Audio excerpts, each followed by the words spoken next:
Muy buenas noches, bienvenidos al programa de cursos, un programa que semana a semana entra en sus hogares para poder dialogar sobre temas de actualidad y temas también motivadores, resultados de investigación y procesos que se llevan adelante en nuestro país y en otros contextos.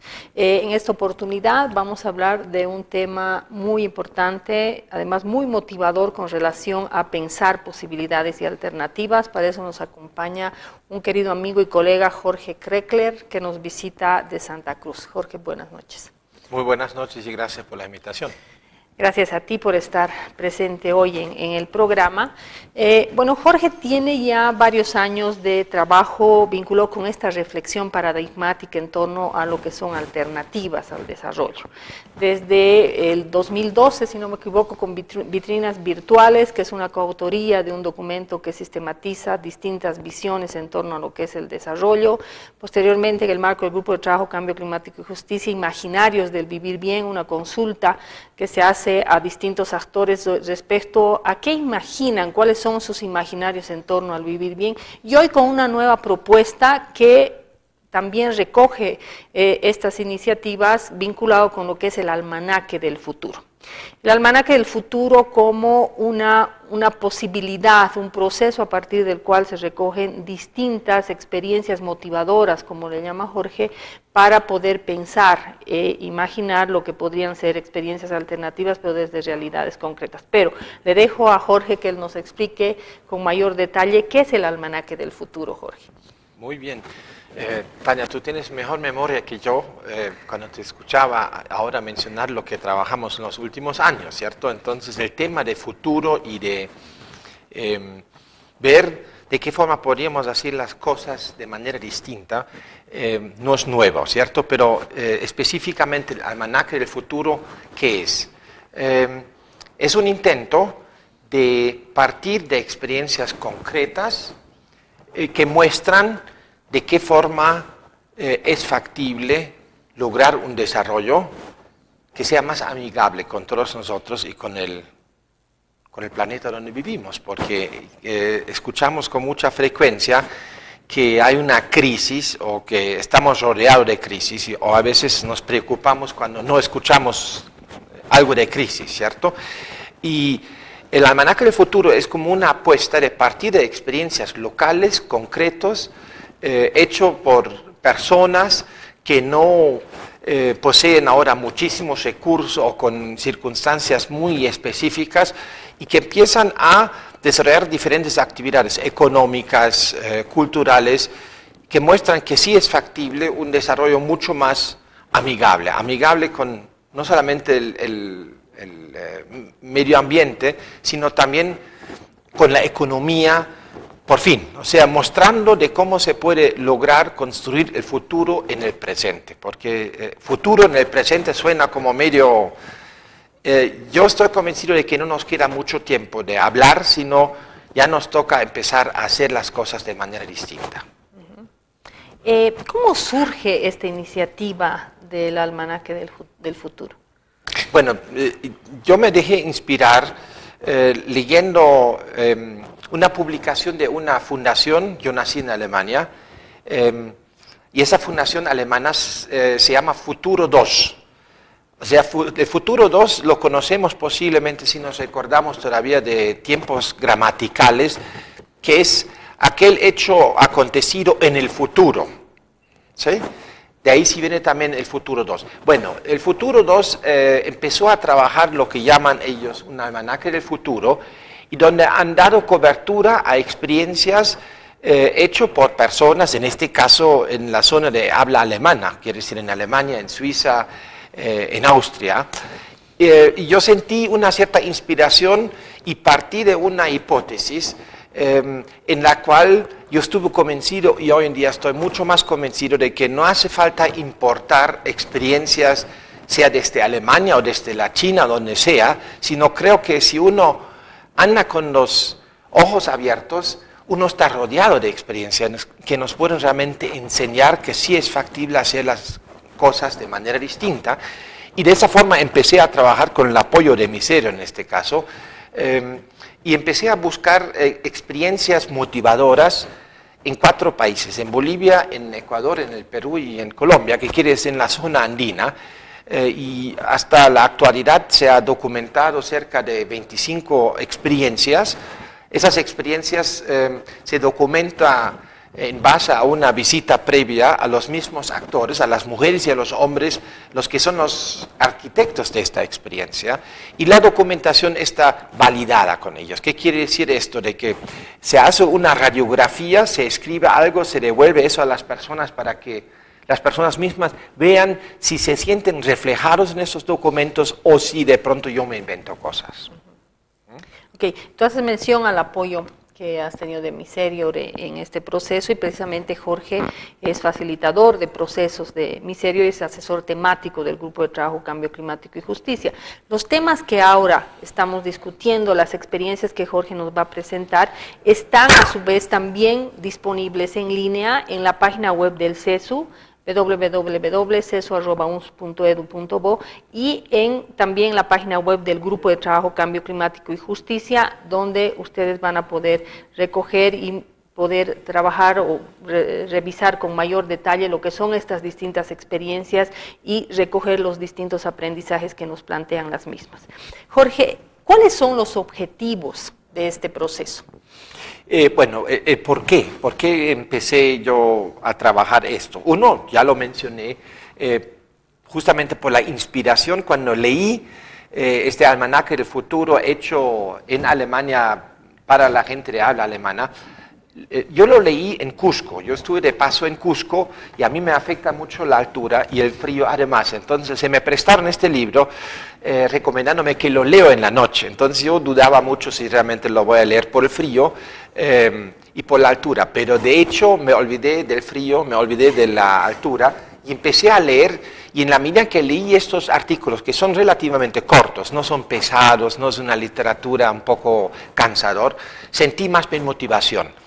Y ahí sí tomé la decisión de lo que nos falta posiblemente en estos tiempos es realmente de llenarnos de esperanza y de motivación y darnos cuenta que sí es factible hacer las cosas de manera distinta y no solamente lamentar, porque también creo, si cada uno y cada una se hace la pregunta hasta qué punto estamos convencidos de muchas cosas y sin embargo nuestras prácticas, lo que estamos haciendo, contradice a nuestras convicciones. Quiere decir, vivimos en contradicciones y parece que es muy difícil cambiar la rutina, de cambiar en la cotidianidad la forma de cómo hacemos las cosas, cómo nos alimentamos, si utilizamos o no bolsas plásticas, cuál es nuestra forma de movilizarnos, cuando manejamos temas económicos, a qué lógica jugamos. O sea, por fin, hay varias cosas que hacen ruido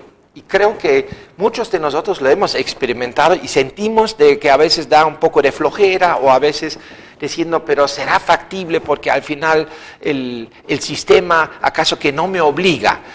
Eso muchas veces son, yo diría, unos pretextos angelicales que al final no dejan de ser también pretextos para empezar de a poco de cambiar cosas, ¿no? Entonces creo que eso es un poco la inspiración de haber hecho el almanaque del futuro y más que todo de sembrar motivación, de sembrar inquietudes en cada uno de nosotros para que se dé cuenta que sí es factible y que se haga la pregunta, ¿qué puedo hacer yo concretamente mañana o mejor hoy para empezar a cambiar cosas, para que las cosas marchen mejor, para que no estemos hablando en 30 años más del cambio climático? Nosotros a lo mejor vamos a estar hablando, pero hay que hacerse la pregunta, ¿qué le vamos a responder a nuestros hijos, a nuestros nietos, cuando nos preguntan el por qué hemos permitido de que les entregamos un futuro, un planeta que deja de ser deseable para los seres humanos? O sea, no estamos aquí hablando de algo en lo que nos inventamos, sino está comprobado desde la ciencia de que nuestro estilo de vida no da con lo que es nuestro hábitat, que es el planeta que tenemos. Y si no queremos migrar todo a Marte, entonces más vale realmente empezar a cambiar realmente nuestras formas de cómo nos desempeñamos. Y ahí el término de desarrollo hace mucho ruido, porque al final el desarrollo y el crecimiento perpetuo y muchas de esas cosas al final nos han llevado a donde estamos nosotros, y en una situación más que preocupante. Y el Almanaque del Futuro intenta de no declarar una revolución, ni mucho menos, sino mostrar ejemplos, historias reales, pequeñas, que pueden llenarnos de ánimo de empezar a hacer las cosas de manera distinta. Ahora, tenemos 24 experiencias ya sistematizadas que ya están en estos espacios y se están difundiendo, y hay 3, 4 más que están en el tintero, digamos, sí, y que en muy poco van a estar.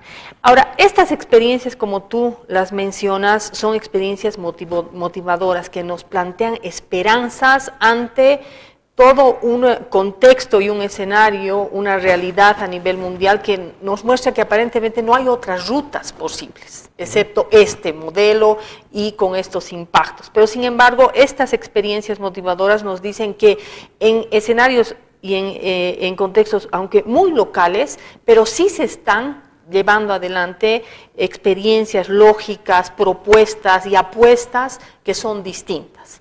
¿Qué experiencias han sido sistematizadas en estas 24 que ya están listas y en estas otras tantas que vienen? ¿Y cuáles son las características que hacen? Porque tenemos infinidad de experiencias, pero ¿qué hacen a una experiencia motivadora que sea parte del Almanaque del Futuro? Creo que todos tienen en común, antes de entrar de pronto a mencionar algunos ejemplos de estas experiencias, todos tienen en común de cuestionar paradigmas. Ahora, ¿qué son paradigmas? Que eso es una palabra... yo escuché hablar a alguien y me gustó mucho la explicación que daba acerca de qué es un paradigma. Un paradigma no es como unas gafas por las cuales veo las cosas de una manera particular, porque si fuese así, podría cambiar de gafas, ¿cierto? Creo que son unas gafas que le tenemos dentro del cerebro. ¿Qué quiere decir esto? De que nos cuesta mucho imaginarnos las cosas de una manera distinta a como el sistema nos enseña así hay que hacerles. Les doy un ejemplo concreto. En lo económico, cuando queremos vender algún producto, algún servicio, por lo general el sistema nos enseña que hay que crecer constantemente, continuamente, y no hay que buscar algo, lo que sería cubrir los costos y de lograr una ganancia, un soporte que nos permite vivir de forma digna, sino la lógica muestra más y más y más y más. A pesar de que los recursos que tenemos en el planeta son limitados, el medio ambiente ya no aguanta más, y sin embargo seguimos jugando a una lógica. Hay ejemplos que muestran, por ejemplo, en la economía colaborativa, de que se puede brindar servicios, pero más que todo apuntando al bien común, donde tampoco se trata de trabajar en un voluntariado, sino vivir de forma digna de la actividad económica que realizo, y sin embargo no aspirar de seguir creciendo constantemente, sino más bien de brindar un servicio a la comunidad, al colectivo. Al mismo tiempo yo tengo mi soporte económico aceptable, pero que se desmarca de este paradigma de que el desarrollo significa crecimiento económico, y sin crecimiento económico no hay desarrollo.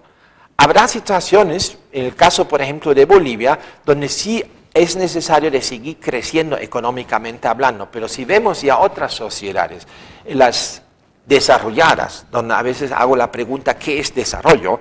O las industrializadas, ahí vemos de que siguen creciendo las economías, pero las economías de las familias ya no crecen. Cuando vamos a Europa, por ejemplo, en los últimos 30 años los sueldos de los trabajadores en realidad están bajando, a pesar de que la economía crece. Entonces, ¿crece para quién? ¿Para el bienestar común?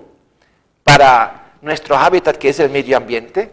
¿O por las cuentas bancarias de un número cada vez menor de personas? Entonces, esas experiencias tienen en común de romper con algunos paradigmas.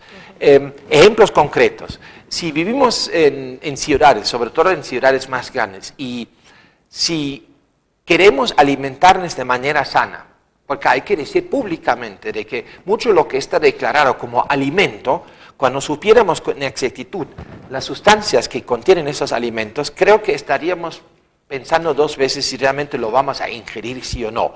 hay formas de cómo alimentarse de manera sana, pero eso significa como consumidor de poder acceder a esos productos. Y hay una contradicción. Muchas veces hay pequeños productores, mujeres y hombres, que producen de manera sana, pero no alcanzan de vender en el mercado urbano, porque hay intermediarios, porque hay supermercados, porque hay un montón de personas las que están, digamos, involucradas en esta actividad y no permiten de que haya un encuentro directo entre consumidores y productores. ¿Para qué? Para que empecemos a pagar precios justos, tanto para los productores como también precios justos para consumidores, porque en la realidad, en la ciudad sí yo puedo acceder a alimentos sanos, pero a un costo que significa que gran parte de las personas y de las familias, aun cuando quisieran, no podrían acceder porque su economía no alcanza. Entonces, eso hace ruido, ¿cierto? Y hay ejemplos que muestran esto. Hay ejemplos de comunidades campesinas, hay una, por ejemplo, en el caso del Ecuador, que llegó a utilizar como potreros para su ganado hasta las zonas más altas, sus páramos. Eso llegó a tal punto de que el páramo, que es como una esponja que en tiempos de lluvia absorbe el agua, como la capa vegetal estaba completamente degradado, la misma comunidad sufría problemas de agua, tanto para las personas como para los animales.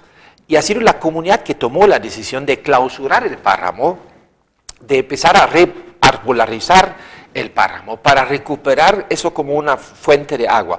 Eso ha sido una actividad que se ha cometido en política pública de los municipios y que hoy en día promueven esto. O sea, una iniciativa por parte de una comunidad, cuando se los pregunta hoy en día, dicen, sí tenemos menos animales, pero mejor alimentados y sobre todo nosotros tenemos suficiente agua nosotros mismos como tal. O sea, son decisiones a partir de tomar conciencia de que no podemos continuar de esta forma. Hay otros ejemplos que tienen que ver con cultura y con información, con comunicación, que es algo muy importante. Con todo el respeto frente a los medios de comunicación, les voy a contar brevemente el ejemplo del Perú, donde en Lima me contaron diciendo, no, la información en el Perú es que viene de afuera o viene de lo que es la metrópolis de Lima, y en las provincias las personas reciben la información enlatada desde Lima, desde el nivel internacional. Pero lo que pasa en su barrio, lo que pasa en su provincia, no es noticia como tal. Entonces, las personas empiezan a ver el noticiero como la telenovela. Un mundo a lo que no pertenecen y a lo que a lo mejor nunca van a pertenecer. Entonces, no es un entretenimiento, una comunicación, una información muy auténtica. Hay un ejemplo donde se empezó a trabajar con microcines, donde esos microcines no solamente muestran películas, sino empiezan a producir cortometrajes. ¿Cortometrajes sobre qué temas? Sobre sus barrios, sobre sus problemas, sobre sus alegrías, sobre su cultura, sobre su identidad. Y vean, en el caso peruano, varios de esos cortometrajes ganaron premios, o sea, han sido muy bien hechos, y se logró de esta forma que en la comunicación aparece nuevamente lo que es una agenda local, ¿sí? Lo que es, creo que algo muy importante en tiempos de globalización, yo no estoy en contra de la globalización, con tal que partimos de una identidad local. Si tenemos esta identidad local muy claro, entonces nosotros creo que podemos sacar beneficios de la globalización. Pero si nos convertimos en hámsters, en unos bichos que lo que nos interesa es consumir, donde estamos al final abandonando nuestros raíces, nuestro territorio, nuestra identidad, ahí sí corremos mucho riesgo de ser muy acrítico y de hacer caso al sistema. Y ese sistema, ¿qué quiere? Que consumamos más, que producimos más, y que al mismo tiempo tenemos cada vez menos tiempo para nosotros mismos, y creo que ahí sí las cosas marchan mal. Existirían más ejemplos, yo más bien quisiera animar para los que se animan, no son artículos muy largos, que tocan diferentes temas, producción, comida, comunicación, temas de extractivismo, tema de ahorro y crédito, en fin. O sea, yo creo que se encuentra algo a su gusto y al final de los artículos hay unos mensajes al futuro. Esos mensajes al futuro pretenden lo siguiente. Si supongamos que leemos una experiencia de una agroforestería en plena Amazonía, Entonces yo viviendo en una ciudad digo, uy, qué bonito, me gusta mucho la experiencia, pero no la voy a poder repetir porque acaso que vivo yo en la selva.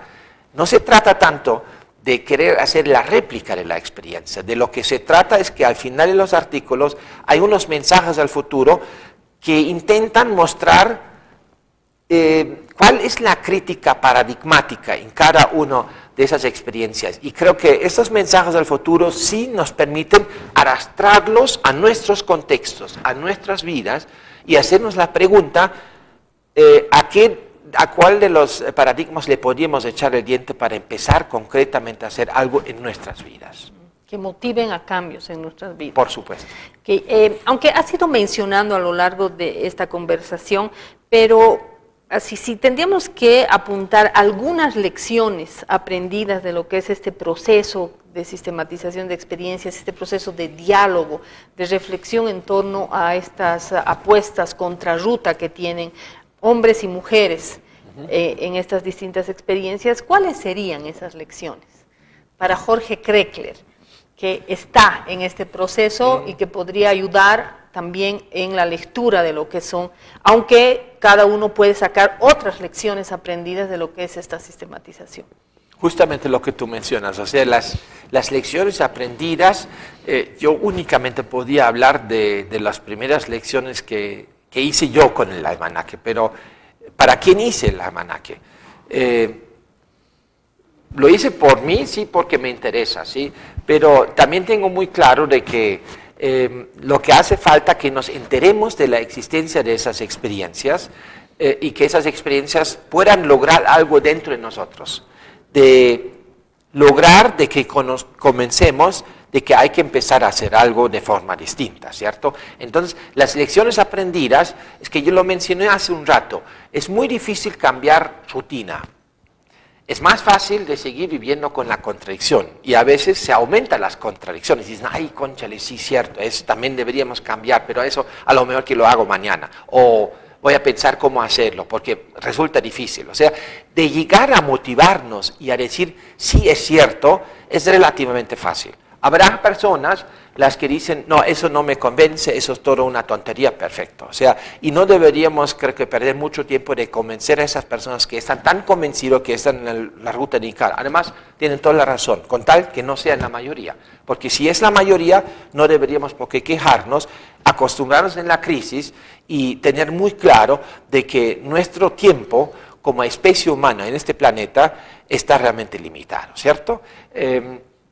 Supongamos de que hay más personas que están en lo incierto, que están atendiendo lógicas, a pesar de que no son sus propias lógicas, pero que se dan cuenta de que es tiempo de empezar a cambiar cosas, ¿cierto?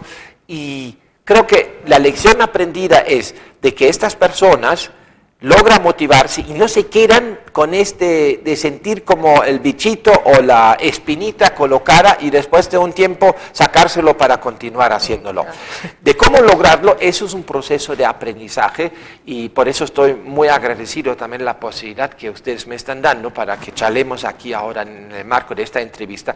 Busco formas con grupos en la universidad, con organizaciones de base, en diferentes contextos y territorios, de poder hablar, de explicar un poco de esas experiencias, pero sobre todo ayudar en reflexionar qué se puede hacer concretamente, no en las historias, sino animar de que ustedes mismos hagan historias.